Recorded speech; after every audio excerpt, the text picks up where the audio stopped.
10 taon, isang dekada. Ganoon na sila katagal ni Theo. At sa gabing ito, sa ilalim ng malambing na liwanag ng kandila sa kanilang paboritong restaurant, pakiramdam ni Regine Arcelana ay siya na ang pinakamaswerteng babae sa buong mundo. Happy 10th anniversary, mahal ko. Ang nangiti ni Theo ay kasing init ng kanyang mga mata. Inabot nito ang kamay niya mula sa ibabaw ng mesa.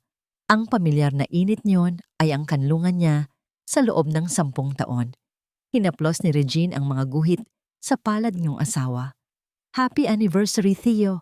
Pakiramdam ko, kahapon lang nang sinabi kong I do. At hanggang ngayon, iyon pa rin ang pinakamagandang desisyon na ginawa ko sa buhay ko, sagot ni Theo. At may kinuha mula sa kanyang bulsa, isang maliit at eleganteng kahon. Naramdaman ni Regine ang pananabik sa kanyang dibdib. Dahan-dahan niyang binuksan yon. Sa loob, isang manipis na silver bracelet ang kumikinang. Simple lang ito, ngunit may isang salitang nakaukit sa maliit na palawit nito. Tiwala. Napasinghap si Regine. Tiwala. Yun ang pundasyon nila. Ang sekreto kung bakit sa kabila ng pagiging abala niya bilang CEO ng Arcelana Organics at sa sariling architectural firm ni Theo, nanatili silang matatag. Theo, ang ganda nito. Isinuot ni Theo ang bracelet sa kanyang pulso. Para hindi mo makalimutan na kahit anong mangyari, kahit gaano pa kahirap ang mga pagsubok, nandito lang ako. Laging magtitiwala sa'yo. At sana, magtiwala ka rin sa akin. Hinawakan ni Regine ang mukha ng asawa at hinalikan ito. Isang halik na puno ng pasasalamat, ng pagmamahal, ng kasiguraduhan. Sa sandaling iyon, wala nang mas hihigit pa sa kaligayahang nararamdaman niya. Ngunit ang perpektong sandali ay sinira ng isang pamilyar na tunog. Ang marahang pag-vibrate ng cellphone vibration ni Regine sa ibabaw ng mesa. Hindi sana niya iyon papansinin. Ganoon ang kanilang patakaran tuwing may date. Ngunit nagpatuloy ang pag-vibrate nito, paulit-ulit, na para bang isang emergency. Sorry, mahal, baka importante. Kinuha niya ang cellphone. Inaasahan na tawag lang ito mula sa kanyang sekretarya. Ngunit ang pangalan sa screen ay ang kanyang Chief Financial Officer. Si Mang Tony. Hindi ito tumatawag ng ganitong oras maliban kung sinagot niya ang tawag. Tony, napatawag ka? Isang mabigat na paghinga ang narinig niya mula sa kabilang linya at pagkatapos, isang boses na basag sa kaba. Ma'am Regine, kailangan niyo pong pumunta sa opisina. Ngayon na po. Naramdaman ni Regine ang biglang paglamig ng kanyang dugo. Bakit? Anong nangyari? Ma'am, yung quarterly report. May discrepancy. Malaki po. Sobrang laki. Sa isang iglap, ang init ng pagmamahal na nararamdaman niya kanina ay napalitan ng nagyayelong takot. Gaano kalaki, Tony? Isang sandali ng katahimikan. At pagkatapos, ang mga salitang nagpabagsak sa kanyang perpektong mundo. Ma'am, we're on the verge of bankruptcy. Parang nabingi si Regine. Ang ingay ng restaurant ay naglaho. Ang tanging naririnig niya ay ang mabilis na pagtibok ng kanyang puso, pagkabangkarote. Ang kumpanyang itinatag ng kanyang ama, ang kanyang legacy, ay guguho. Nakita niya ang pagbabago sa mukha ni Theo. Ang kaninang masayang ngiti ay napalitan ng matinding pag-aalala. Mahal, anong problema? Hindi makapagsalita si Regine. Ibinaba niya ang cellphone, ang kanyang mga kamay ay nanginginig. Regine? Mabilis na tumayo si Theo at lumapit sa kanya. Hinawakan nito ang kanyang mga kamay. Malamig ang mga iyon na parang yelo. Anong sabi ni Tony? Tumingin si Regine sa mga mata ng asawa, naghahanap ng lakas. Ang kumpanya, Theo. Ang Arcelana Organics. Malulugi na raw tayo. Ang biyahe papunta sa opisina ay binalot ng katahimikan. Isang katahimikan na masakit. Malayo sa masayang tawanan nila kanina lang. Hawak ni Theo ang kanyang kamay, ngunit kahit ang init nito, ay hindi kayang pawiin ang lamig na gumagapang sa kanyang buong pagkatao. Pagdating sa opisina, sinalubong sila ni Mang Tony. Ang mukha nito ay gusot sa pag-aalala. Sa loob ng conference room nakalatag ang mga dokumento, mga numero, mga graph na lahat ay pababa. Isang bangungot na gawa sa papel. Habang ipinapaliwanag ni Mang Tony ang tungkol sa isang malaking kontrata na biglang bumagsak at isang tila nakatagong utang na biglang lumitaw. Napansin ni Regine ang kakaibang pananahimik ni Theo. Nakatayo lang ito sa isang sulok, nakatingin sa mga papel. Ang kanyang panga ay mariing nakatikom. May kakaiba sa itsura niya. Hindi lang ito pag-aalala para sa kanya. Iba. Para bang may sarili siyang binabagabag. Ako na ang bahala rito, Mang Tony, sabi ni Regine, pilit na pinatatatag ang kanyang boses. Umuwi ka na at magpahinga. Nang makaalis na ang matanda, silang dalawa na lang ni Theo ang naiwan. Niyakap siya nito mula sa likod. Isinandal ni Regine ang kanyang ulo sa dibdib nito. Gagawan natin to ng paraan, Regine. Bulong ni Theo, hindi kita pababayaan. Ngunit ng gabing iyon, hindi makatulog si Regine. Tumingin siya sa kabilang bahagi ng kama. Bakante, malamig. Tumayo siya at nakita niya ang isang sinag ng ilaw mula sa ilalim ng pinto ng kanilang home office. Dahan-dahan siyang lumapit. Hindi niya sinasadyang makinig, ngunit narinig niya ang boses ni Theo.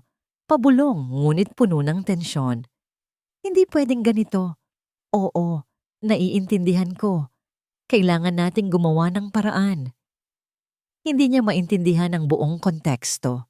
Ngunit sapat na iyon para lalong tumindi ang kanyang kaba. Ilang sandali pa, nakita niyang lumabas si Theo. Hindi papunta sa kanilang kwarto, kundi palabas ng sliding glass door patungo sa balkonahe, hawak ang kanyang cellphone. Sinundan siya ng tingin ni Regine. Dahan-dahan siyang lumapit sa salaming pinto, sapat lang para makita ang anino ng kanyang asawa sa dilim at marinig ang pabulong nitong boses. Ang usapan ay mas mariin na ngayon, mas desidido. At ang huling mga salita na binitawan nito, bago ibaba ang tawag, ay ang siyang tuluyang dumurog sa puso ni Regine. Malinaw, walang duda. Huwag mong hahayaang malaman to ni Regine. Kahit anong mangyari. Ang hangin sa loob ng conference room ay mabigat at siksik sa desperasyon. Pakiramdam ni Regine ay kaya niya itong hiwain gamit ang isang kutsilyo. Sa paligid ng mahabang mesa, ang mga mukha ng board members, mga matatandang kaibigan, at kasosyo pa ng kanyang ama ay pawang gusot sa pag-aalala. 2 araw. 2 araw na silang pabalik-balik sa mga numero, sa mga posibleng solusyon, ngunit iisa lang ang kinahihinatnan ng lahat. Wala na silang pag-asa. Ang Arcelana Organics ay parang isang barkong unti-unting lumulubog. At si Regine, bilang kapitan nito, ay nararamdaman ang bigat ng buong mundo sa kanyang mga balikat. Si Theo ay nasa tabi niya, tahimik. Ngunit ang kanyang katahimikan ay hindi na nagbibigay ng kapanatagan.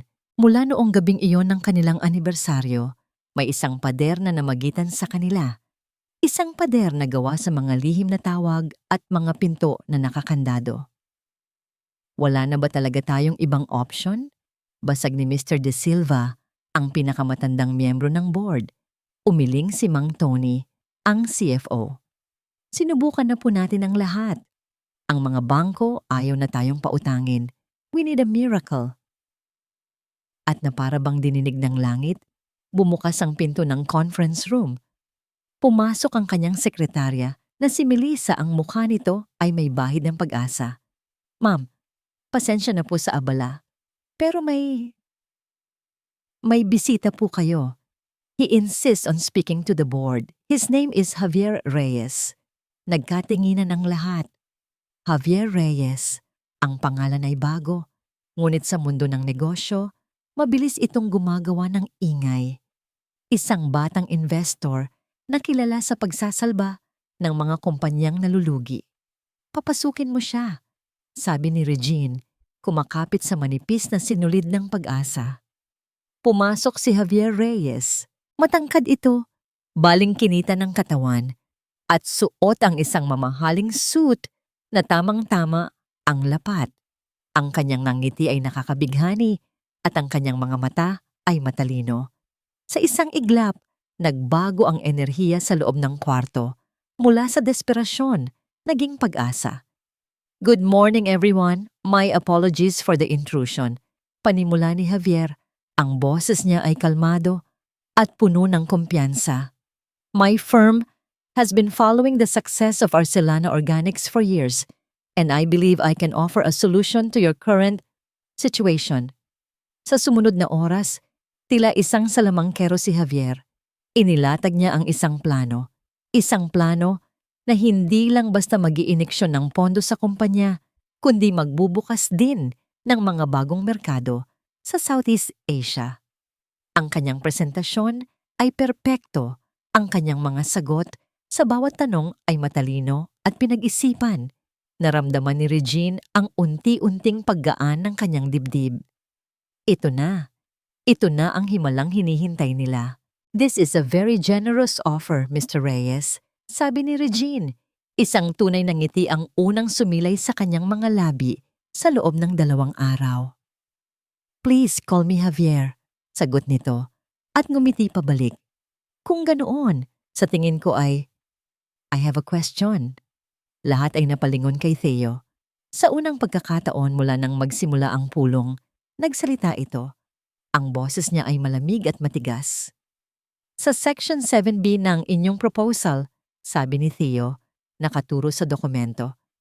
It states here that your company will have overseeing rights on product formulation. Bakit kailangan yon? We are an organic company. Our formulas are our lifeblood. Nagulat si Regine. Isa yung maliit na detalye, isang standard clause sa mga investment deals. Bakit iyon pinalalaki ni Theo? Ngumiti lang si Javier, hindi natinag. A valid question, sir. It's merely a protective measure for our investment to ensure that the quality Arcelana is known for is maintained. Nothing more. Ngunit hindi tumigil si Theo. Sunod-sunod ang kanyang mga tanong tungkol sa mga maliliit na legal terms, sa mga porsyento ng interes, sa mga exit clause. Sa bawat tanong, lalong nagmumukhang si Theo ang kontrabida. Isang taong naghahanap ng butas, isang taong makitid ang isip. Naramdaman ni Regine ang pag-init ng kanyang pisngi. Hiyang-hiya siya. Nakita niya ang pag-iling ng ibang board members. Theo, I think that's enough, mahinang sabi ni Regine. Ngunit tiningnan lang siya ni Theo. Ang mga mata nito ay seryoso. Regine, we need to discuss this further. The board has decided, Mr. Valencia. Sabat ni Mr. De Silva. We are accepting Mr. Reyes's offer. This is our only chance. Walang nagawa si Theo kundi manahimik, ngunit ang tensyon sa kanyang panga ay nagsasabing hindi pa siya tapos. Pagkatapos ng pulong, nilapitan ni Javier si Regine. Ma'am Regine, congratulations. I look forward to working with you. Thank you, Javier. At pasensya ka na sa inasal ng asawa ko. Wala iyon, sabi ni Javier. Ang kanyang boses ay puno ng pag-unawa. Tumingin ito sa kanya at sa isang saglit naramdaman ni Regine na naiintindihan nito ang lahat ng pinagdadaanan niya. I admire your strength, ma'am. Hindi madali na balansihin ang negosyo at ang isang asawang mas tradisyonal. Ang mga salitang yon ay tumama kay Regine. Ganoon ba ang tingin ng iba kay Theo? Tradisyonal? Isang balakid sa kanyang tagumpay? Ang biyahe pa uwi ay mas masahol pa kaysa noong gabi ng kanilang anibersaryo. Ang katahimikan ay puno ng hindi masabing galit. Bakit mo ginawa yon, Theo? Hindi na natiis ni Regine nang makapasok sila sa kanilang bahay. May mali sa kanya, Regine. Hindi maganda ang pakiramdam ko sa kanya. Pakiramdam. Tumaas ang boses ni Regine. Is that how you make business decisions now? Based on feelings? Pinahiya mo ako sa harap ng buong board, sa harap ng taong gustong sumalba sa atin.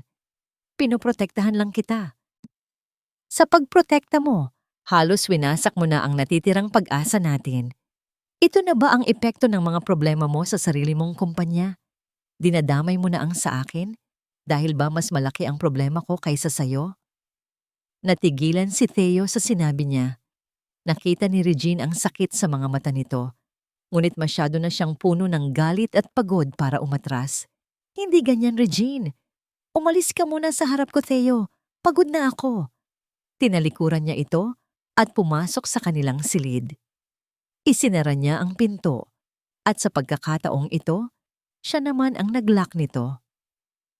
Humiga siya sa kama, yakap ang unan, pilit na pinipigilan ang mga luha. Bakit nagkakaganito si Theo? Ito ba ang epekto ng pressure? O may iba pa? Ilang sandali pa, nag-vibrate ang kanyang cellphone. Isang mensahe mula kay Melissa. Ma'am, sorry po sa abala, pero may nakakita po sa kanila. I thought you should know. Sa ilalim ng text, may isang litrato. Binuksan niya ito. Nanlamig ang buo niyang katawan. Ang kanyang hininga ay tila naubos. Sa litrato, sa isang madilim at tila tagong bar, magkaharap sa isang maliit na mesa ang dalawang lalaki. Seryoso ang kanilang usapan, ang kanilang mga katawan ay nakahilig pasulong na para bang ayaw nilang may ibang makarinig. Ang isang lalaki ay si Javier Reyes at ang kaharap nito ay ang kanyang asawa, si Theo. Ang alak sa baso ni Javier Reyes ay kulay dugo. Iyon ang unang pumasok sa isip ni Theo habang nakaupo siya sa harap ng lalaki. Dugo. Dahil ang taong ito ay parang isang pating na nakaamoy ng sariwang dugo sa karagatan. At ang Arcelana Organics ang kanyang biktima. Hindi ko inaasahan na gugustuhin mong makipagkita sa akin, Mr. Valencia, sabi ni Javier. Isang mapanuyang ngiti ang naglalaro sa kanyang mga labi. Matapos ang ipinakita mo sa board meeting, akala ko ay ayaw mo na akong makita. Mariin niyang kinuyom ang kanyang kamao sa ilalim ng mesa. Diretsuhin mo na ako, Reyes. Ano ang tunay mong pakay sa kumpanya ng asawa ko? Tumawa si Javier. Isang tawang malamig at walang kagalakan. Nakalagay na sa kontrata ang lahat. Nandito ako para tumulong. Hindi ako naniniwala sa'yo. Hindi mo kailangang maniwala, sagot ni Javier. At isinandal ang likod sa upuan na para bang siya ang hari ng mundo. Kailangan mo lang tanggapin. This is business. Nothing personal. Ngunit alam ni Theo na kasinungalingan niyon. Personal na personal ito. Bago pa man siya pumunta rito, ginawa na niya ang kanyang sariling investigasyon. Ang apelyidong Reyes. Ang koneksyon nito sa isang lumang kumpanyang nakalaban ng ama ni Regine noon. Ang lahat ay nagtuturo sa isang direksyon. Paghihiganti. Layuan mo ang asawa ko? Maring sabi ni Theo. Ang bawat salita ay puno ng babala. Muling ngumiti si Javier. I'm just helping. At sa tingin ko, mas kailangan niya ang tulong ko kaysa sa tulong mo. Isang sampal. Mas masakit pa sa pisikal na sampal.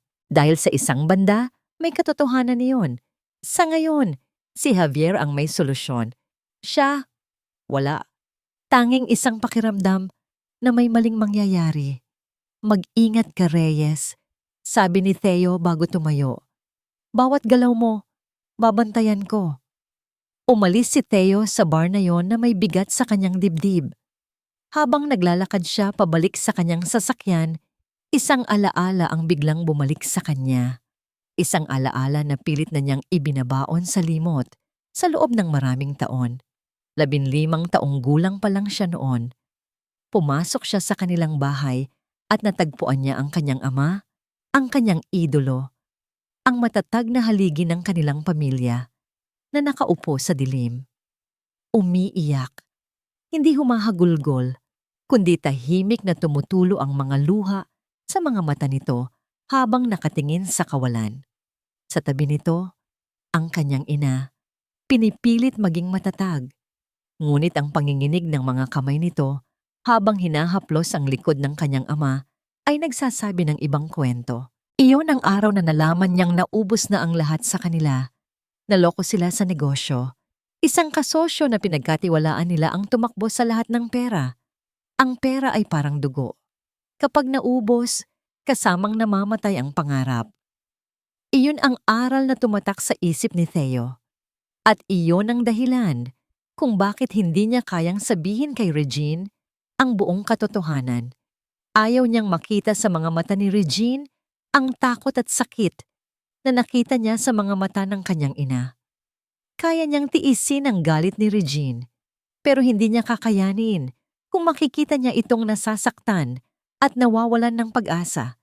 Kaya't nang makawi siya sa kanilang bahay at salubungin siya ni Regine sa sala, hindi ng isang yakap, kundi ng isang malamig na titig at ng isang cellphone na itinutok sa kanyang mukha.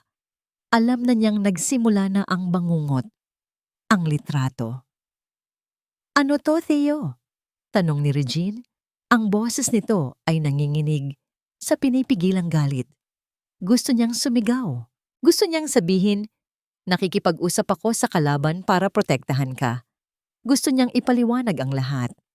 Ang tungkol kay Javier, ang tungkol sa paghihinala niya, ang tungkol sa takot niya. Ngunit ang nakita niya ay hindi lang galit sa mukha ni Regine. Nakita niya ang simula ng pagdududa, ang simula ng sakit, at bumalik ang imahe ng kanyang ina. Kaya pinili niyang manahimik. Pinili niya ang landas na sa tingin niya ay magliligtas dito mula sa mas matinding sakit. "Magtiwala ka sa akin, please." Iyon lang ang lumabas sa kanyang bibig. Isang pakiusap na alam niyang walang saysay. "Paano ako magtitiwala sa isang larawan?" Sagot ni Regine. Ang bawat salita ay parang bubog na sumusugat sa kanya. Tinalikuran siya nito at pumasok sa kanilang silid. Narinig niya ang mahinang pag-click ng lock. Naiwan siyang nakatayo sa sala, mag-isa. Sa isang iglap, naramdaman niya ang parehong pakiramdam na naramdaman ng kanyang ama noon. Ang pakiramdam ng pagiging mag-isa sa dilim, habang ang lahat ng mahalaga sa kanya ay unti-unting gumuho. Hindi niya alam na sa loob ng silid, sa kabila ng nakasaradong pinto, hawak na ni Regine ang cellphone nito. Nanginginig ang mga daliri nito habang tinatype ang numero ng isang taong matagal na niyang hindi tinatawagan. Isang pribadong investigador. "Hello, Marco? Oo, ako to, si Regine. Kailangan ko ng tulong mo. May ipapaimbestiga ako sa'yo." Isang linggo. Isang linggo ng pagtulog sa magkaibang silid. Isang linggo ng mga pilit na ngiti sa umagahan at mga gabing puno ng nakabibinging katahimikan. Para kay Regine, ang kanilang bahay ay hindi na isang tahanan. Isa na itong malamig at malawak na espasyo na naghihiwalay sa kanila ni Theo. Si Theo ay naging isang anino. Laging abala.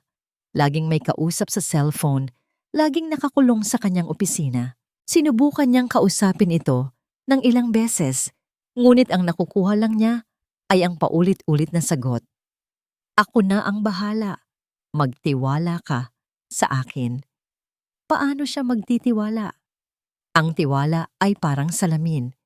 Kapag nabasag, kahit anong pilit mong buuin, makikita pa rin ang mga lamat. Ang tanging nagpapatatag sa kanya ay ang mga pag-unlad sa kumpanya. Totoo sa kanyang salita, si Javier Reyes. Ang pondo ay pumasok at ang mga plano nito para sa expansion ay nagsisimula nang magkaroon ng hugis. Madalas silang magkausap ni Javier para sa mga updates sa negosyo at sa bawat pag-uusap nila, lalong lumalakas ang respeto ni Regine para sa lalaki. Matalino ito, mahusay, at higit sa lahat, naiintindihan siya nito. Mahirap talagang magpatakbo ng isang legacy business, sabi ni Javier sa kanya isang hapon habang nagkakape sila sa opisina ni Regine.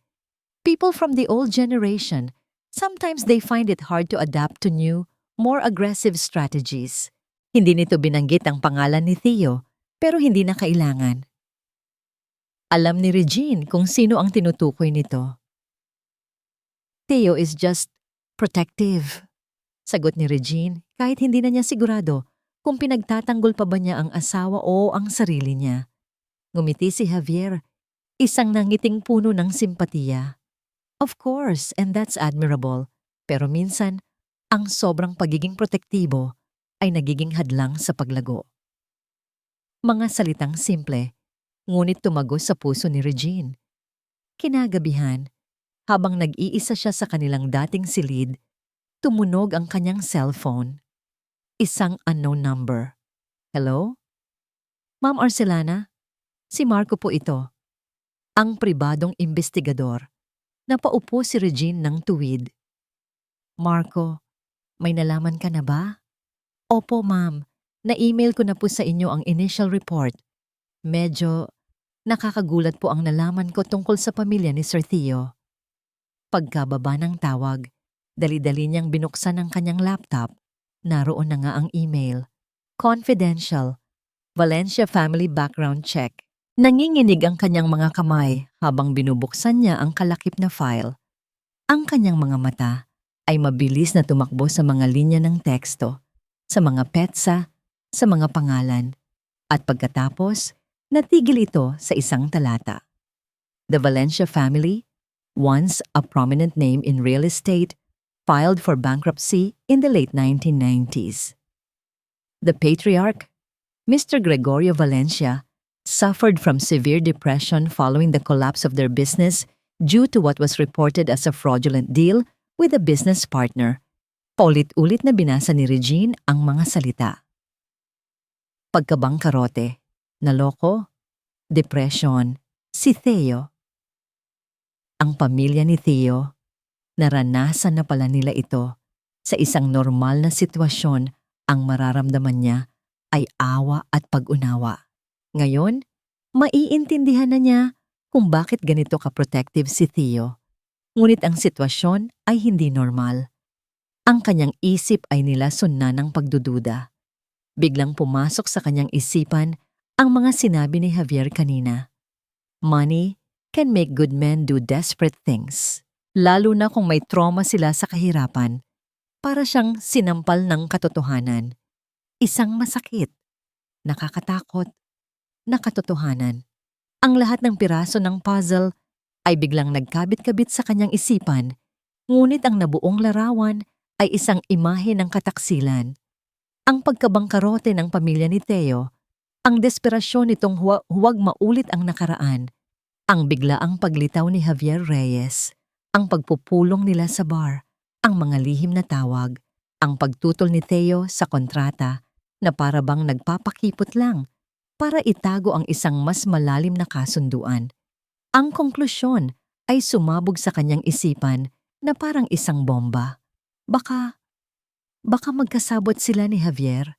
Baka ginagamit ni Theo ang sitwasyon para kumita ng palihim. Isang paraan para makabawi sa yaman na nawala sa kanilang pamilya. Kahit pa ang kapalit nito ay ang kapakanan ng Arcelana Organics, ayaw niyang paniwalaan. Ngunit ang ebidensya, kahit circumstantial, ay napakalakas. Ang motibo ay naroon.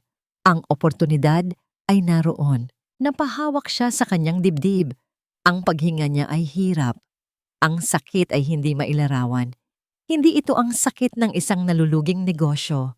Ito ang sakit ng isang pusong pinagtaksilan. Sa gitna ng kanyang pagluluksa, may naalala siya.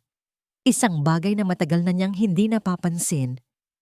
Sa loob ng walk-in closet, may isang lumang mesa si Theo na dinala pa nito mula sa kanyang bachelor pad. Bihira na itong gamitin. Pinunasan niya ang kanyang mga luha at tumayo. Pumasok siya sa closet. Ininspeksyon niya ang mesa. Mga lumang gamit, mga papel. Walang kakaiba. Ngunit nang buksan niya ang pinakailalim na drawer, may nahulog na isang maliit na bagay. Isang susi. Isang susi na hindi pamilyar. Hindi ito susi ng bahay. Hindi rin susi ng sasakyan. Mukha itong susi para sa isang maliit na kahon o isang safety deposit box. Hawak ang malamig na piraso ng metal sa kanyang palad. Naramdaman ni Regine na hawak niya ang susi sa lahat ng kasinungalingan at determinado siyang buksan ang pinto. Kahit pa alam niyang ang nasa likod nito ay ang tuluyang pagguho ng lahat ng pinaniniwalaan niya. Ang susi ay naging isang obsesyon. Sa araw, Habang kaharap niya ang mga business report at si Javier Reyes, ang isip ni Regine ay nasa malamig na piraso ng metal na nakatago sa kanyang wallet. Sa gabi, habang nakahiga siya sa malawak at malungkot na kama, nararamdaman niya ang bigat nito na para bang iyon ang susi sa bigat na pumipiga sa kanyang dibdib. Sinubukan niya ito kahit saan, sa mga filing cabinet sa opisina, sa maliit na baul kung saan niya itinatago ang mga lumang alahas, sa toolbox ni Theo sa garahe. Ngunit wala. Sa bawat pagkabigo, lalong tumitindi ang kanyang pananabik at takot. Ano ang binubuksan nito? Anong lihim ang itinatago ng kanyang asawa? Isang hapon, habang nag-aayos siya ng mga lumang gamit, natigilan siya. Ang bodega, ang maliit na bodega sa likod ng kanilang bahay. Doon nila inilagay ang iilang mga gamit ni Theo mula sa dati nitong apartment. Kabilang na ang isang lumang mesang gawa sa nara na minana pa nito sa lolo nito. Bihira na yung mabuksan, bihira nang mapansin. Biglang bumilis ang tibok ng kanyang puso. Dahan-dahan siyang naglakad papunta sa bodega. Ang hangin sa loob ay amoy alikabok at mga lumang alaala. Naroon nga sa isang sulok ang mesa na babalutan ng manipis na alikabok. Ito na marahil ang huling lugar na susubukan niya. Nanginginig ang kanyang mga kamay habang inilalabas ang susi. Isinuksok niya ito sa maliit na keyhole ng pinakailalim na drawer. At sa pagkakataong ito, pumasok ito ng perpekto. Pinihit niya ito. Isang maliit, halos hindi marinig na click ang tumunog sa katahimikan ng bodega. Pero para kay Regine, ang tunog na yon ay kasing lakas ng isang kulog. Huminga siya ng malalim bago dahan-dahang hinila ang drawer.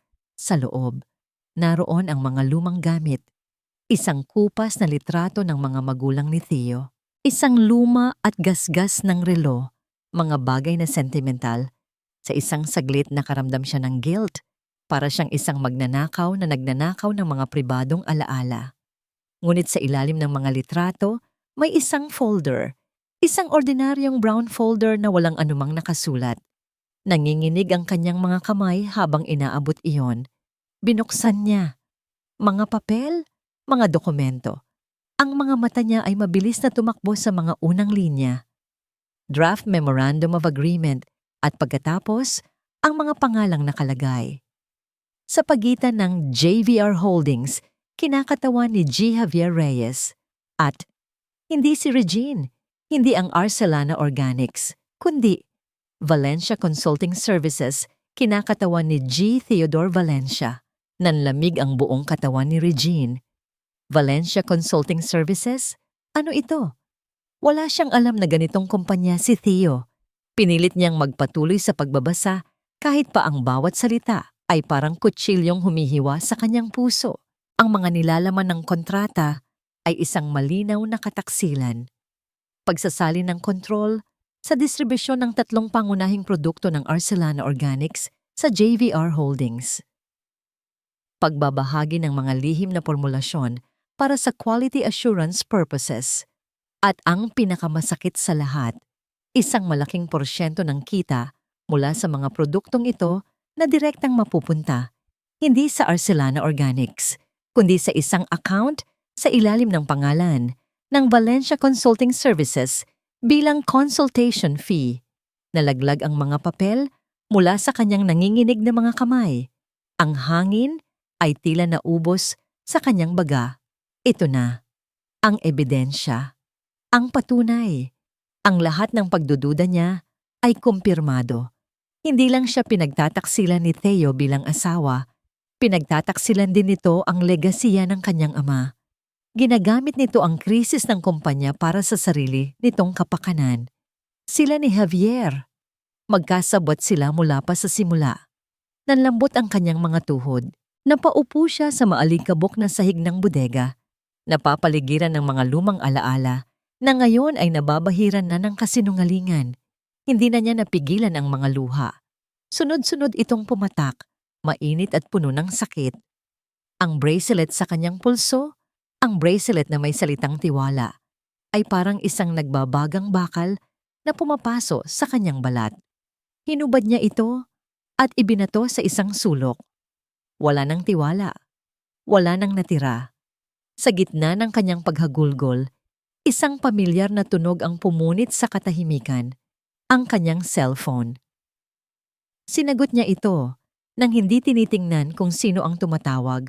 Ang boses niya ay basag. Hello? Ma'am Regine? Ang boses ng kanyang sekretarya na si Melissa at puno ito ng pagkasindak. Melissa? Anong... Ma'am, nasaan po kayo? Pinapatawag po kayo sa isang emergency meeting ng board. Nandito na po si Sir Javier. Meeting? Bakit? Anong meron? Isang sandali ng pag-aatubili sa kabilang linya. At pagkatapos, sinabi ni Melissa ang mga salitang tuluyang wawasak sa anumang natitirang pag-asa sa puso ni Regine. Ma'am, mukhang may pinirmahan si Sir Theo na final contract na hindi niyo alam.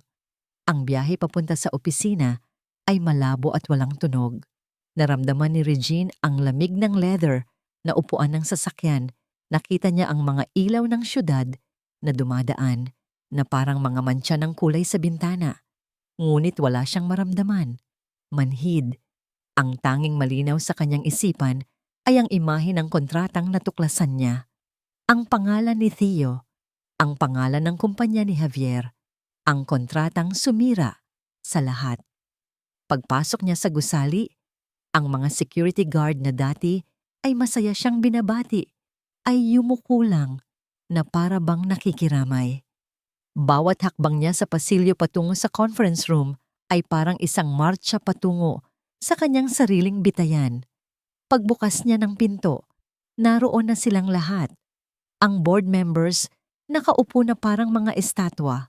Si Javier Reyes nakatayo sa isang gilid, ang mukha ay nagpapakita ng isang perpektong maskara ng pag-aalala at simpatyas. Isang maskara na ngayon ay alam na ni Regine na gawa sa purong kasinungalingan. At si Theo, nakatayo ito malapit sa bintana, nakatalikod sa lahat, nakatingin sa kadiliman ng gabi. Ang katahimikan sa loob ay nakakabingi. Ang mga mata ni Regine ay dumapo sa ibabaw ng makintab na mesa. Naroon, isang bagong set ng mga dokumento, nakalatag na parang isang hatol. Dahan-dahan siyang lumapit. Sa huling pahina, nakita niya ito. Ang pirma.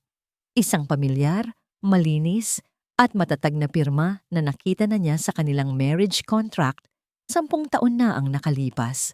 Ang pirma ng kanyang asawa. Huminga siya ng malalim. Ang hangin ay parang bubog sa kanyang lalamunan. Humarap siya kay Theo na ngayon ay nakatingin na sa kanya. Ang mga mata nito ay hindi niya mabasa. Wala roon ang pagmamahal na dati niyang nakikita. Wala ang init. Tanging isang blangkong pader. Totoo ba to? Tanong ni Regine, ang kanyang boses ay mahina, basag, at halos hindi marinig. Isang huling desperadong pakiusap para itanggi nito ang lahat. Tinitigan siya ni Theo ng diretso sa mata, walang pagkurap, walang pag-aatubili. At mula sa mga labi nito, lumabas ang isang salita na tuluyang gumawa sa kanyang mundo. Oo, isang salita. Iyon lang. Ngunit sapat na iyon. Ang natitirang piraso ng kanyang puso ay nadurog at naging abo. Ang huling sinulid ng pag-asa na pinanghahawakan niya ay naputol. Sa isang iglap, ang manhid na pakiramdam ay napalitan ng isang nag-aalab na galit. Isang galit na nagmula sa kaibuturan ng isang pusong pinagtaksilan. Dinampot niya ang mga papel mula sa mesa. Ang kanyang mga kamay ay nanginginig hindi sa takot, kundi sa purong galit. Lumakad siya patungo kay Theo. At sa harap ng lahat, ibinato niya ang mga dokumento sa dibdib nito. Ang mga papel ay nagsabog at dahan-dahang nahulog sa sahig na parang mga puting luha. Sinira mo kami! Sigaw niya. Ang boses niya ay puno ng sakit at hinanakit. Ang 10 taon, ang tiwala ko, ang kumpanya ng tatay ko. Sinira mo ang lahat. Napuno ng luha ang kanyang mga mata, ngunit hindi na niya iyon pinansin. Sinira mo kay Nakita niya ang pagbabago sa mukha ni Theo. Isang bagay na parang sakit, sinubukan nitong abutin ng kanyang kamay. Regine, makinig ka! Itinabig niya ang kamay nito na para bang ito ay apoy na pumapaso sa kanya. Makinig! Tapos na akong makinig sa mga kasinungalingan mo. Humarap siya sa mga miyembro ng board. Sa mukha ni Javier, ang kanilang mga mukha ay blanko. Walang tutulong sa kanya. Mag-isa siya rito. Muli siyang humarap kay Theo. Ang galit niya ay biglang nawala. At ang natira na lang ay isang malawak, malamig, at walang katapusang kawalan. Tinitigan niya ang lalaking minahal niya nang higit pa sa kanyang buhay. Ang lalaking pinagkatiwalaan niya ng kanyang puso. Ang lalaking ngayon ay isa na lamang estranghero. Ang kanyang mga luha ay tuloy-tuloy nang dumadaloy. Ngunit ang kanyang boses, nang muli siyang magsalita, ay hindi na pasigaw. Ito ay malamig, patay at pinal. Umalis ka na sa buhay ko. Isang hikbi ang kumawala sa kanyang dibdib. Ayoko nang makita ka. Lumipas ang mga araw na parang mga multo. Si Regine ay gumagalaw, kumikilos, humihinga. Pero hindi siya buhay. Ang bahay nila, na dati puno ng tawanan at init, ay naging isang malamig na museo ng mga alaala. Bawat sulok ay may anino ni Theo.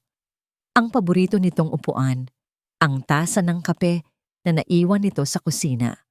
Ang kama ay napakalawak, napakalamig. Gabi-gabi, kinakapa niya ang kanyang pulso, hinahanap ang pamilyar na bigat ng bracelet na may salitang tiwala. Ngunit wala na roon. Katulad ng tiwala niya, naglaho na. Sa opisina, sinubukan niyang maging CEO. Sinubukan niyang maging matatag. Ngunit ang bawat pagpupulong ay isang pagpapanggap.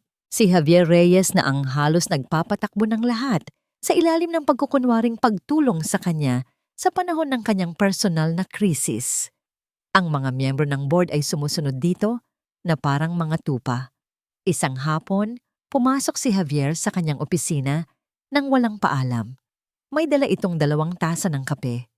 Mukhang kailangan mo to, sabi nito. Inilapag ang isang tasa sa kanyang mesa. Ang kanyang ngiti ay puno ng pag-aalala.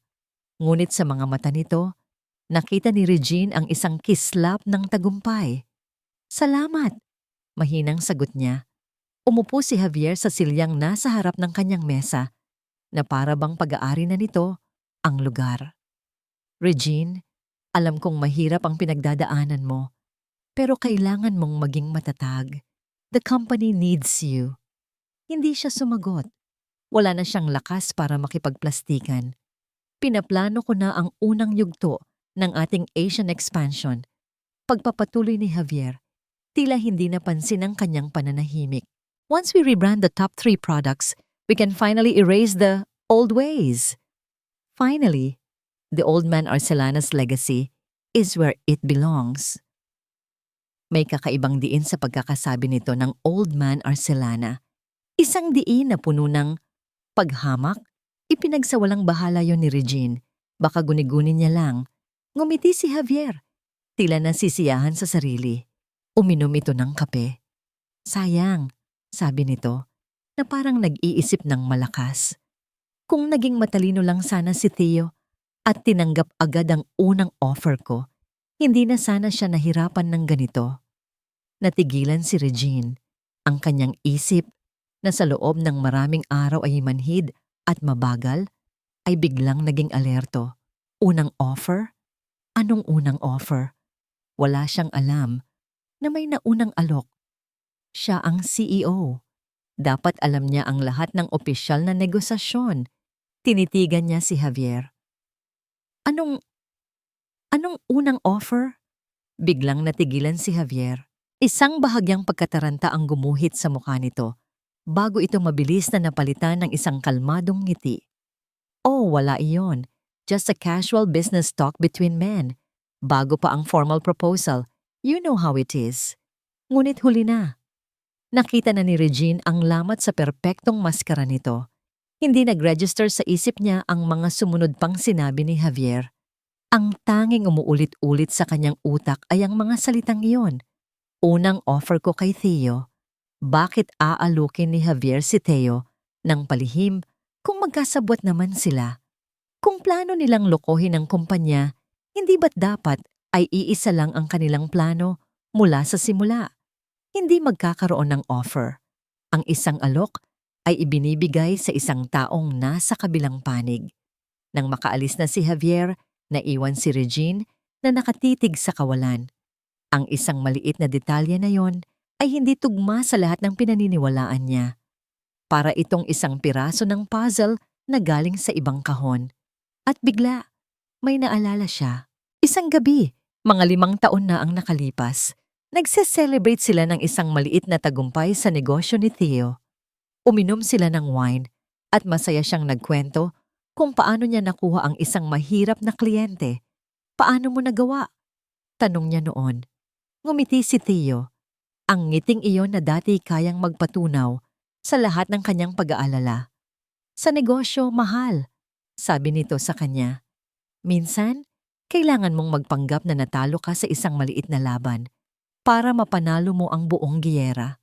Ang mga salitang iyon na matagal nang nakalimutan ay biglang bumalik sa kanya na may bagong kahulugan. Isang maliit na laban para manalo sa buong giyera. Ang pagtutol ni Theo sa board meeting, ang pagmumukha niyang kontrabida, ang pagpirma sa isang kontratang mukhang kataksilan. Paano kung hindi yun kataksilan?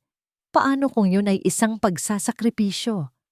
Isang napakaliit, halos imposible, na sinag ng pag-asa ang sumilay sa kanyang puso.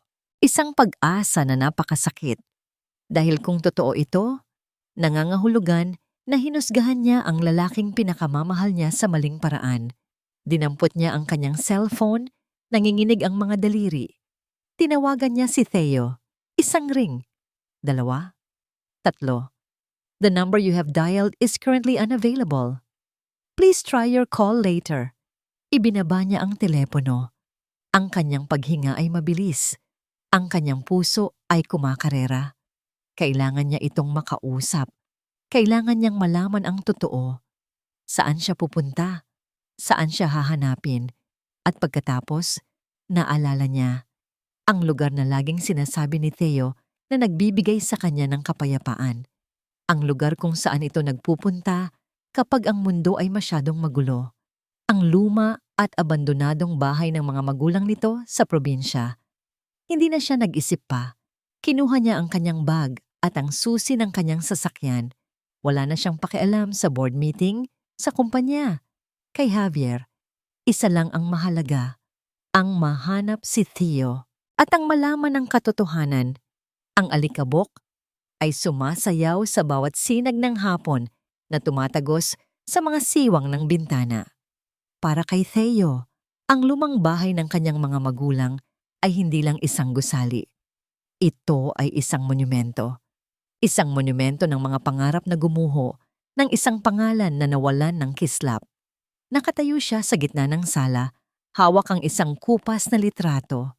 Ang kanyang ama, noong kasagsagan ng tagumpay nito, nakangiti at puno ng buhay. Isang ngigang ngiti na hindi na niya muling nakita matapos silang maloko sa negosyo. Ito ang takot niya. Ito ang bangungot na bumabalik sa kanya gabi-gabi. Ang makita ang parehong sakit at kawalan sa mga mata ni Regine. Kaya't pinili niya ang landas na ito. Ang landas ng kasinungalingan para protektahan ito. Ang landas ng pag-iisa. Tiniis niya ang galit nito, ang pagkasuklam sa mga mata nito. Dahil para sa kanya, mas gugustuhin na niyang kamuhian siya nito kaysa makita niya itong nasasaktan at natatalo. Ngunit ang sakit ay doble. Ang sakit ng pagtataboy nito sa kanya at ang sakit ng pag-alam na baka sa huli, mabigo pa rin siyang iligtas ito. Isang tunog mula sa labas ang pumutol sa kanyang malalim na pag-iisip. Tunog ng isang sasakyang huminto. Sino ang pupunta rito? Walang nakakaalam na narito siya. Lumapit siya sa bintana at sumilip. Ang kanyang puso ay biglang tumigil sa pagtibok. Ang kotse ni Regine. Bumaba ito mula sa sasakyan. Hindi ito ang Regine na galit na sumisigaw sa kanya sa conference room. Ang Regine na nakikita niya ngayon ay mukhang pagod, sugatan, at naguguluhan. Pumasok ito sa loob ng bahay. Ang tunog ng mga tuyong dahon na natatapakan nito sa bakuran ay parang mga yabag na papalapit sa kanyang puso. Nagkaharap sila sa gitna ng maalikabok na sala. Walang nagsalita. Tinitigan lang nila ang isa't isa. Pinag-aralan ni Regine ang bawat linya sa kanyang pagod na mukha na para bang naghahanap ng isang sagot na hindi niya masabi. Inaasahan ni Theo ang mga sigaw, ang mga akusasyon. Ngunit wala. Sa halip lumapit si Regine, tumigil ito ilang hakbang mula sa kanya. Ang mga mata nito ay puno ng luha, ngunit hindi na ito luha ng galit. Ito ay luha ng kalituhan. At mula sa mga labi nito, lumabas ang isang tanong na bumasag sa pader ng katahimikan na nakapalibot kay Theo sa loob ng maraming linggo. Theo, basag ang boses ni Regine. Ano ang hindi ko nakita? Ang tanong na yon, na puno ng pag-amin sa sariling pagkakamali at ng isang desperadong pagnanais na umunawa, ang siyang tuluyang nagpabagsak sa lahat ng pader na itinayo ni Theo. Napayuko siya. Isang malalim na buntong hininga ang kumawala mula sa kanyang dibdib na para bang kasama niyon ay ang lahat ng bigat at sakit na kinimkim niya ng mag-isa. Nang muli siyang tumingin kay Regine, ang kanyang mga mata ay puno ng mga luhang hindi na niya napigilan. Ang lahat, mahinang sagot niya. Hindi mo nakita ang lahat dahil sinadya kong itago sa'yo. Lumapit siya. Sa pagkakataong ito, hindi na umiwas si Regine. Si Javier Reyes, panimula ni Theo, ang boses niya ay nanginginig. Hindi siya basta investor. Anak siya ni Ricardo Reyes, ang pinakamatinding naging kalaban sa negosyo ng papa mo. Namuhunan si Ricardo sa isang proyektong sumira sa kanya at sinisi niya ang papa mo hanggang sa huling hininga niya.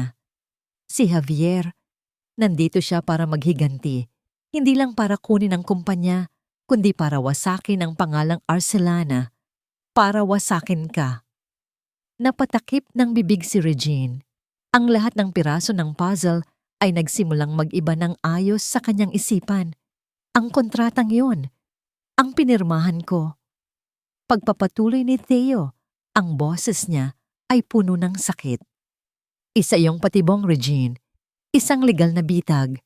Ipinikit niya ang kanyang mga mata na para bang inaalala ang bawat mapanganib na detalye. Nakipag-ugnayan ako sa pinakamagaling na corporate lawyer na kakilala ko. Binuo namin ang isang kontrata na sa unang tingin ay mukhang kataksilan, mukhang kahangalan. Kailangan naming paniwalain si Javier na nauto niya ako, na dahil sa nakaraan ng pamilya ko, desperado na akong magkapera kaya't kaya kong ipagkanulo ka. Pero sa loob ng mga komplikadong legal terms, sa isang maliit na section na halos hindi mapapansin, nakatago ang isang poison pill clause. Paliwanag ni Theo. Isang clause na nagsasabing sa oras na subukan niyang ilipat ang intellectual property o ang assets ng Arcelana sa ilalim ng pangalan ng kanyang kumpanya. Ang huling hakbang sa kanyang plano, automatikong magti-trigger ang clause. Lahat ng investment niya ay mapi-freeze at ang buong kontrata ay magiging isang legal na pag-amin sa tangkang hostile takeover at corporate fraud. Nakinig lang si Regine, hindi makapaniwala. Ang bawat salita ni Theo ay nagbubura sa larawan ng kataksilan at pinapalitan ito ng isang larawan ng hindi maarok na sakripisyo. Kaya ka tumutol sa board meeting? Bulong niya sa sarili para magmukha akong kahina-hinala sa'yo, pero kaaway sa paningin niya. Sagot ni Theo. Ang pagtatagpo niyo sa bar, isang babala na sinadya kong gawin para lalo siyang maging kampante na natatakot ako sa kanya. Bakit hindi mo sinabi sa akin, Theo? Tanong ni Regine. Ang luha ay malaya nang dumadaloy sa kanyang mga pisngi. Bakit hinayaan mong isipin kong sinisira mo ako? Dito na tuluyang bumagsak ang depensa ni Theo. Hinawakan nito ang kanyang mga kamay. Malamig ang mga iyon, ngunit ang higpit ng hawak nito ay puno ng 10 taon ng pagmamahal at pagsisisi. Dahil duwag ako, aminado niya, ang boses niya ay basag na. Dahil nakita ko kung paano winasak ng ganitong problema ang pamilya ko, ang tatay ko. Nakita ko ang takot sa mga mata ng nanay ko. At nangako ako sa sarili ko na hinding-hindi ko hahayaang maranasan mo iyon. Akala ko, sa pagprotekta ko sa iyo mula sa katotohanan, pinoprotektahan kita mula sa sakit. Hindi ko namalaya na ako na pala mismo ang nagiging dahilan ng sakit na nararamdaman mo. Tinitigan niya ito ng diretso sa mga mata. Ang kanyang sariling luha ay bumabagsak na rin. Patawarin mo ako, Regine, sabi niya. Natakot akong mawala ka, kaya muntik na kitang mawala. Sa sandaling iyon, gumuho ang lahat ng galit at pagdududa sa puso ni Regine. Ang natira na lang ay ang bigat ng sarili niyang pagkakamali. Hinusgahan niya siya. Hindi siya nagtiwala. Niyakap niya si Theo ng mahigpit. Ibinaon ang kanyang mukha sa dibdib nito. Patawarin mo rin ako. Hagulgol niya. Hindi ako naniwala sa'yo. Sa gitna ng kanilang pag-iyak, sa gitna ng paghilom ng isang nasirang tiwala, isang tunog ang pumunit sa katahimikan ng lumang bahay. Nagriring ang cellphone ni Theo. Nagkatinginan sila. Dahan-dahang kinuha ni Theo ang telepono mula sa kanyang bulsa. Ang pangalan sa screen, Attorney David Lim. Sinagot niya ito, inilagay sa speaker mode. Ang kanyang mga mata ay hindi humihiwalay kay Regine. David? Isang mabilis at desididong boses ang sumagot mula sa kabilang linya. Theo, ginawa na ni Javier. Nasa bitag na siya. Ang biyahe pabalik sa syudad ay ibang-iba sa biyahe ni Regine papunta sa probinsya. Kung kanina'y puno ng pag-aalinlangan, ngayon, ang hangin sa loob ng kotse ay siksik sa determinasyon. Hindi na siya ang CEO na sugatan. Siya na muli ang Regine Arcelana na handang ipaglaban ang legasiya ng kanyang ama. Sa tabi niya, hawak ni Theo ang manibela. Ang pader sa pagitan nila ay tuluyan ng gumuho. Bawat sandali ng katahimikan ay hindi na nakakabingi, kundi puno ng hindi masabing pag-unawa. Paminsan-minsan, hinahawakan ni Theo ang kanyang kamay. Isang simpleng haplos na nagsasabing, magkasama na tayo rito. Dumiretso sila sa opisina. Ang plano ay simple, ngunit mapanganib. Nasa conference room na sila. Nagpatawag si Javier ng emergency board meeting para i-anunsyo ang restructuring ng kumpanya.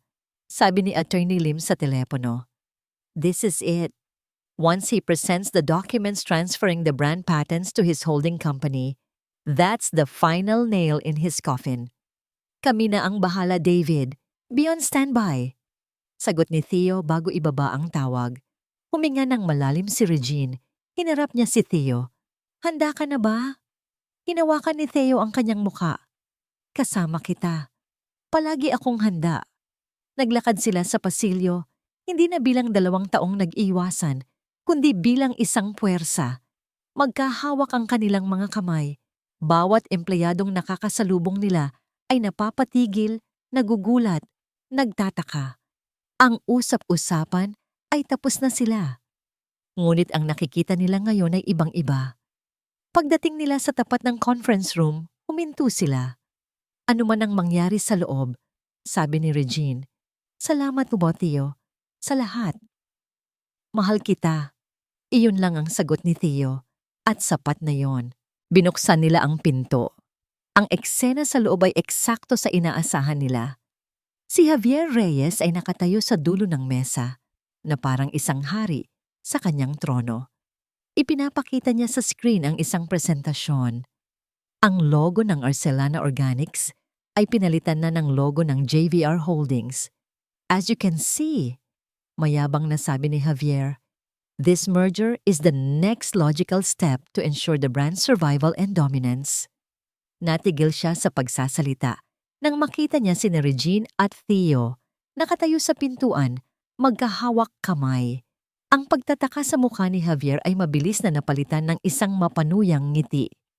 Regine, Mr. Valencia, what a surprise! Akala ko ay hindi na kayo interesado sa mga usaping ito. Hindi mo maaaring simulan ang selebrasyon nang wala ang may-ari ng bahay, Javier. Kalmadong sagot ni Regine habang naglalakad sila papalapit sa mesa. Oh, but I am the owner now? Sagot ni Javier. Salamat sa tulong ng iyong asawa. Talaga ba? Tanong ni Theo. Ikinonekta niya ang kanyang laptop sa projector. Sa isang iglap, nawala ang presentasyon ni Javier. Ang ipinalit dito ay isang kopya ng kontratang pinirmahan ni Theo. Anong kalokohan ito? Sigaw ni Javier. Kalokohan ba ang tawag dito? Sabi ni Theo, habang ang cursor ng mouse ay nag-highlight sa isang mahaba at komplikadong talata sa kontrata. Ang Section 11, Subsection C. O baka naman, Poison Pill Clause. Nagsimulang mamutla si Javier. Ang mga miyembro ng board ay nagkatinginan, naguguluhan. Biglang tumunog ang speakerphone sa gitna ng mesa. Ang boses ni Attorney David Lim ay umalingaw-ngaw sa buong silid. Good afternoon, Mr. Reyes. Para sa kaalaman ng lahat, ang clause na yan na sinang-ayunan at pinirmahan ninyo ay nagsasaad na anumang tangkang paglilipat ng intellectual property ng Arcelana Organics nang walang unanimous written consent ng buong Arcelana family, kabilang na si Mr. Theodore Valencia bilang legal na asawa, ay isang paglabag sa kasunduan na magreresulta sa automatikong pag-freeze ng lahat ng inyong inisyal na investment at magsisilbing legal na ebidensya ng corporate fraud. Kasabay ng paliwanag ng abogado, ipinakita ni Theo sa screen ang mga kopya ng mga dokumento na isinumite ni Javier sa Securities and Exchange Commission. Ilang minuto lang ang nakalipas, ang pagtatangkang ilipat ang mga patent. Yun na. Ang ebidensya, ang patibong ay kumagat. Hindi totoo yan. Sigaw ni Javier. Ang kanyang pagkukunwaring kalmado ay tuluyan ng naglaho. Nawala na ang imahe ng maginoo at matalinong investor. Ang natira ay isang desperadong tao na nahuli sa kanyang sariling bitag. Tapos na ang laro, Javier, sabi ni Regine. Ang boses niya ay matatag at puno ng awtoridad. Nakita ng mga miyembro ng board ang pagbabalik ng tunay na CEO. Kasabay niyon, bumukas ang pinto. Pumasok ang dalawang unipormadong pulis. Nawalan ng kulay ang mukha ni Javier. Sinubukan niyang tumakbo, ngunit huli na ang lahat. Habang pinupusasan siya at kinaladkad palabas, ang kanyang mga mata ay puno ng galit, nakatutok kay Theo. Pinagkatiwalaan kita, sigaw niya. Iyon ang pagkakamali mo, kalmadong sagot ni Theo. Nang mailabas na si Javier, isang nakabibinging katahimikan ang bumalot sa silid. Lahat ng mga miyembro ng board ay nakatingin kina Regine at Theo. Ang kanilang mga mukha ay pinaghalong hiya at paghanga. Ma'am Regine, Sir Theo, patawarin niyo kami, sabi ni Mr. De Silva. Nginitian lang sila ni Regine. Ang mahalaga ay nailigtas natin ang kumpanya. Magtulungan tayong muli para itayo ito. Nang sila na lang dalawa ni Theo ang naiwan sa conference room, ang bigat ng mga nagdaang linggo ay tila sabay-sabay na nawala. Nagkatinginan sila, hindi bilang CEO at tagapagligtas, kundi bilang mag-asawa. Lumapit si Theo sa kinatatayuan ni Regine. Mula sa kanyang bulsa, may kinuha siyang isang nakatuping papel. Dahan-dahan niya itong inilapag sa ibabaw ng mesa. Isang divorce petition. Nakapirma na siya. I will understand if you still want this, sabi ni Theo. Ang boses niya ay mahina at puno ng sakit, ngunit may pagtanggap. Pagkatapos ng lahat ng nangyari, ng lahat ng kasinungalingan ko, maiintindihan ko. Ibinigay niya kay Regine ang huling desisyon. Nakatitig si Regine sa papel na nasa ibabaw ng mesa. Ang mga salitang petition for annulment ay tila lumulutang sa kanyang paningin. Ito dapat ang gusto niya, di ba? Ito ang katapusan na inakala niyang nararapat sa isang pagsasamang binuo sa kasinungalingan. Ngunit habang tinitingnan niya ang pirma ni Theo, sa ilalim ng papel, isang pirmang pamilyar. Ngunit ngayon ay mukhang malungkot at nag-iisa. Alam niyang hindi na ito ang gusto niya. Hindi na ito ang katotohanan. Dahan-dahan, kinuha niya ang papel. Tumingin siya kay Theo na nakatayo roon, handang tanggapin ang anumang hatol na ibibigay niya. At sa mga mata nito, nakita niya hindi ang isang manloloko, kundi ang isang lalaking handang isakripisyo ang lahat, kahit ang sarili nitong pangalan, para sa kanya. At sa isang iglap, alam na niya ang dapat gawin. Sa harap ni Theo, pinunit niya ang papel. 1, 2, 3, hanggang sa ang mga salitang naghahati sa kanila ay naging maliliit na piraso na lamang na walang kahulugan. Nakita niya ang gulat sa mga mata ni Theo. Tapos na tayo sa mga papel, Theo? Mahinang sabi ni Regine habang hinahayaan niyang mahulog ang mga piraso ng papel sa sahig. Puso na ang pag-uusapan natin. Lumapit siya rito. Hinawakan niya ang mga kamay nito, ang parehong mga kamay na pinagdudahan niya. Ako ang may kasalanan. Pag-amin niya, ang boses niya ay puno ng pagsisisi. Naging CEO ako sa loob ng bahay natin. Naghahanap ako ng ebidensya, ng mga patunay, ng mga numero. Kinalimutan kong ang pundasyon ng pagsasama natin ay hindi kontrata, kundi tiwala. At sinira ko ang tiwalang yun. Umiling si Theo. Hindi, Regine. Ako. Ako ang nagsinungaling. Ako ang nagtago. Ako ang naglagay ng pader sa pagitan natin. Ginawa mo yon para protektahan ako, sagot ni Regine. Pero sa proseso, nasaktan kita. Sabi ni Theo, ang sakit ay bakas pa rin sa kanyang boses. At iyon ang hinding-hindi ko mapapatawad sa sarili ko. Tinitigan ni Regine ang lalaking kaharap niya. Ang lalaking minahal niya, pinagdudahan, kinamuhian, at ngayon, minamahal niya ng higit pa kailanman. Kung ganoon, sabi niya, isang maliit na ngiti ang sumilay sa kanyang mga labi. Sabay nating patawarin ang mga sarili natin. Inangat niya ang kanyang kamay at marahang hinaplos ang mukha nito. Wala nang mga lihim, Theo. Kahit gaano pa kasakit ang katotohanan, haharapin natin ng magkasama. Iyan ang tunay na pagsasama. Magkasama, ulit ni Theo, na parang isang panalangin. Pangako, mula ngayon, wala nang mga pader. At sa wakas, niyakap niya ito. Isang yakap na puno ng pagpapatawad, ng pag-unawa, at ng isang pag-ibig na sinubok ng apoy, at lumabas na mas matatag at mas dalisay. Naramdaman ni Regine ang pagtulo ng huling mga butil ng luha mula sa kanyang mga mata. Ngunit hindi na ito luha ng sakit, kundi luha ng paghilom. Matapos ang ilang sandali, humiwalay sila sa yakap. May kinuha si Theo mula sa kanyang bulsa.